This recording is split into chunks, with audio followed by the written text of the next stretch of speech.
Deer 2025, কি পেলাম তোমার কাছে আর কি হারালাম, এর হিসেব কষতে গেলে বলতে হয় পাওয়ার পাল্লাটা বেশ ভারী। কারণ একজন মেয়ে হিসেবে 2025 আমাকে পূর্ণ করে তুলল যে আমি একজন সাধারণ মেয়ে থেকে একজন ভালো মা হওয়ার চেষ্টায় বুক বেঁধেছি।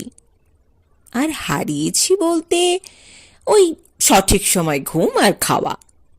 কিন্তু যখন দেখছি আমার মেয়েটা আমার কোলে শান্তিতে ঘুমোচ্ছে বা খাচ্ছে, তখন আমার সিসেকশনের অসহ্য যন্ত্রণাটাও ফিকে হয়ে আসছে। এটাই বোধহয় মাতৃত্বের মিষ্টি স্বাদ।